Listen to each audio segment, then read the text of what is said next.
The jinn and lesser demons can't even mess with Muslims if they're practicing correctly. Our attachment to energy kind of works like a cup, and if you're praying 5 times a day, this cup will be full. Worshipping a false god or calling him by the incorrect name is going to leave that gap, and it's going to allow something else to come in instead.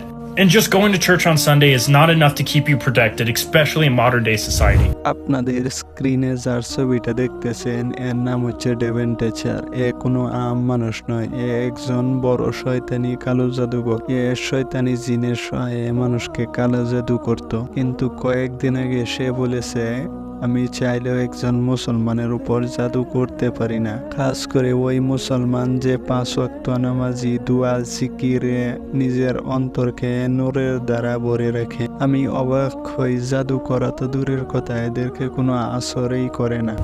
আপনারা জানেন হয়তো আজ থেকে 1 বছর আগে এক Russian জাদুঘর নিয়ে লাইভ টিভি শো বলছিল আমি চাইলেও একজন প্র্যাকটিসিং মুসলমানের উপর জাদু করতে পারি না। এদের উপর থাকা এক রুহানি শক্তি আমার জাদুকে নষ্ট করে দেয়। Religions, it is very difficult to influence Muslims. They are in a constant connection with the egregore. They do namaz every day and read prayers on a daily basis. They are constantly under some kind of a dome, so it is very difficult to influence them. When you start impacting a person, he begins to address in a prayer.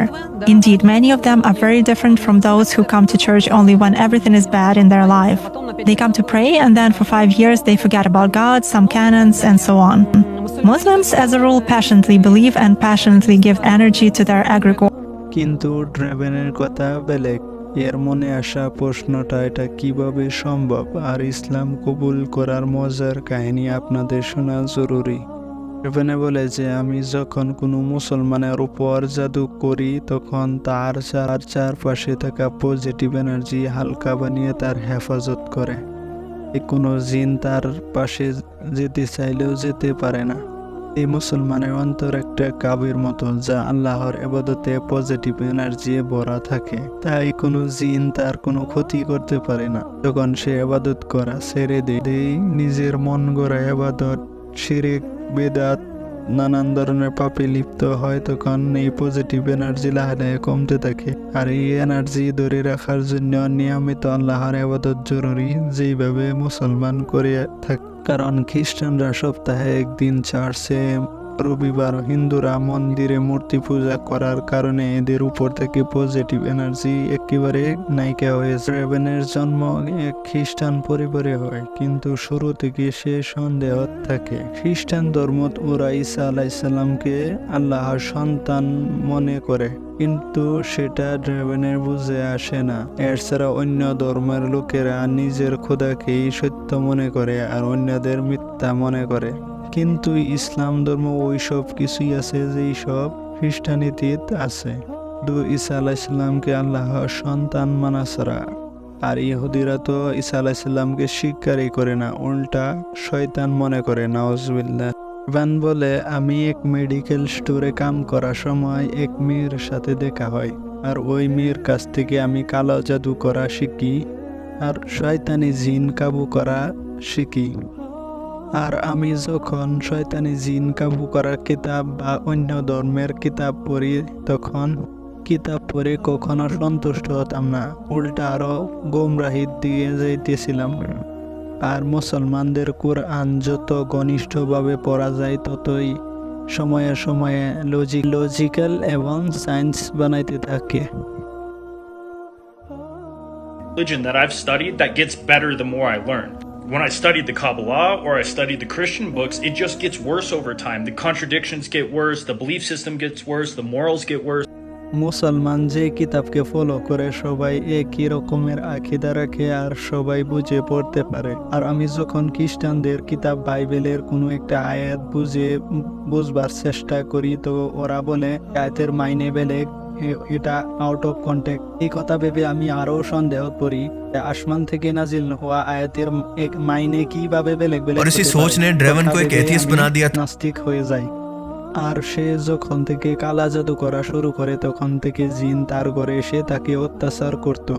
আর সবশেষে ড্রেভেনের সাথে এক মুসলমান জিনের দেখা হয়। ড্রেভেন বলে তার তালিমে আমি মুসলমান হই ও কোরআন পড়া শুরু করি। কোরআন পড়ে বুঝতে পারি আজ ইসলামকে কেন সবচেয়ে বেশি দাবানো হচ্ছে। আজ যেই সব ইসরায়েলি মিডিয়া বলে ইসলাম এক জঙ্গিবাদী ধর্ম, ওরা আসলে ইসলামের বিষয়ে কিছুই জানে না।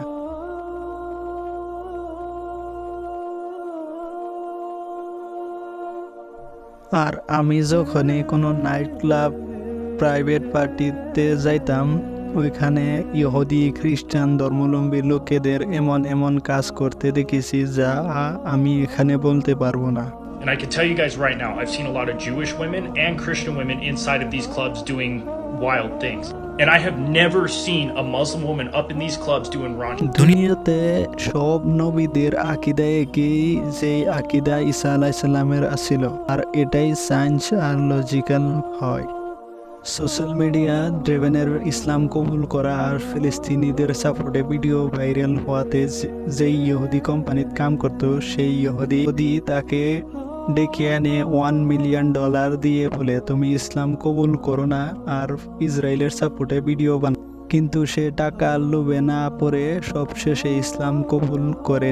সে বলে যে এই শয়তানি দুনিয়া থেকে বেরোতে আমার অনেক সময় লেগে যায়, কারণ জিনের সাথে করা এগ্রিমেন্ট ভাঙা অনেক সময় লাগে।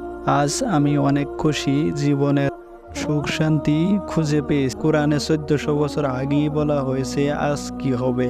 যেইভাবে আজকে সুদের কারণে আমেরিকার ইকোনমি নষ্ট হয়েছে, মহিলারা পর্দা না করার কারণে পরিবারের সিস্টেম নষ্ট হয়েছে। এই কারণে ইসলামে মহিলাদের পর্দা করার কথা বলেছে। তাই শয়তানি জিন তাদের কোনো ক্ষতি করতে পারে না, আর তাদের কোনো চিন্তা টেনশন হয় না। আল্লাহ কোরআনে হারাম খাওয়াকে নিষেধ করেছে। আজকাল সায়েন্স রিসার্চ করে পেয়েছে মানুষের জন্য হালাল কতই না জরুরি।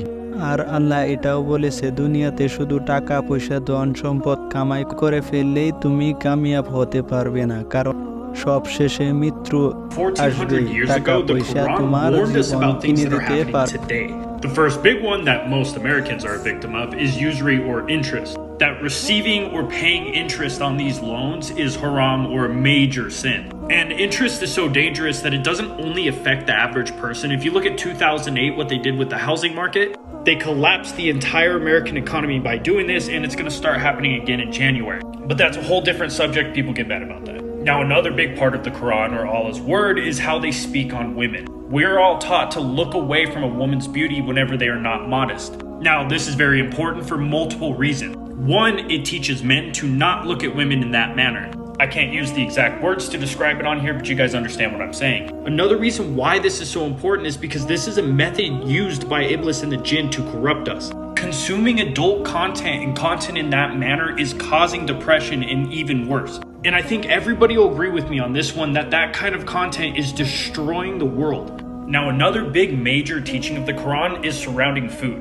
There's a very specific process or set of rules that you need to follow when making the food halal, especially whenever it comes to meat and animals. ড্রেভেনে আরও বলে যে ঈসা আলাইহিস সালামকে ভেবে খ্রিস্টানরা ইবাদত করে, সেটা আসলে শয়তানি জিনের ইবাদত। এটাই কারণ যে কোনো ব্যক্তি যদি বলে আমি ঈসা আলাইহিস সালামের ইবাদত করে কোনো রুহানি শক্তির সাথে দেখা পেয়েছি আর ওই শক্তি আমার কাছে দেখা দিয়েছে, ওটা আসলে জিজাস নয়, ওটা জিন। আর শয়তানি জিন দেখা দেওয়ার কারণ এটাই যে ওর আকিদাকে ওই শয়তানি জিনের মধ্যে রাখা, শিরিক বেদাতে রাখা। I hope everybody understands that if you've prayed to Jesus, you're actually praying to a demon or a jinn. Like speaking to Jesus, speaking to the things that aren't living is not a thing. The only way to speak to things that aren't alive besides God himself is speaking to the jinn or speaking to demons. And what scares me the most whenever people comment that they communicate with Jesus is it implies that they get responses back. That tells me they've done enough times and mustered up enough energy with this jinn that it is responding to them. তাই আপনাদের বলি, কোনো জিজাসের ইবাদত করবেন না, শুধু আল্লাহর ইবাদত করবেন। আল্লাহর যেই নামে ডাকেন শুধু আল্লাহর ইবাদত করবেন। আর শুধু এভাবে ড্রেভেনে ইসলাম কবুল করে নাই, আরো বহু ডাঙর ডাঙর মানুষ ইসলাম এভাবে কবুল করেছে। এভাবে রহমানি জিন দিনের দাওয়াত দিয়েছে তাদেরকে, তারা ইসলাম কবুল করেছে। আর যেভাবে শয়তানি জিনও দুনিয়াতে আছে, সেরকমভাবে রহমানি জিনও দুনিয়াতে আছে। রহমানি জিন রাসূল সাল্লাল্লাহু আলাইহি সাল্লামের দাওয়াতে ওরা মুসলমান হয়েছে, আর রসুল সাল্লাল্লাহু আলাইহি সাল্লাম শুধু আমাদের নবী নয়, পুরো কায়নাতের নবী হিসাবে এসেছিলেন। ড্রেভেনের মতো কারো কপালে এইভাবে হেদায়েত লেখা থাকে আর ওটার জন্য যদি কেউ চেষ্টা করে, তাহলে আল্লাহ তার কপালে হেদায়েতের নিয়ামত প্রাপ্ত করবেই। আর ওটার জন্য তার বহুত কষ্ট করতে হবে, কারণ হেদায়েত পাওয়া কোনো আম কথা নয়।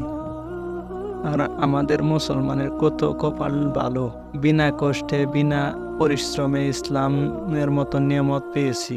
আর ওই নিয়ামত পেয়েও আমরা আজকে ইসলামের শুকরিয়া আর আল্লাহর কদর করা ভুলে গিয়েছি আর উল্টা ফিরকা হয়ে মাজার পূজারি শিরকের বিভিন্ন ধরনের বেদাতে পড়ে গিয়েছি আমরা আফসোস যে মুসলমান অন্য ধর্মের লোকেদের দাওয়াতের কাজ করা দরকার। আজকে ওদেরকে দিনের দাওয়াত দিতে হবে। আল্লাহ আমাদেরকে হেদায়েত করুন।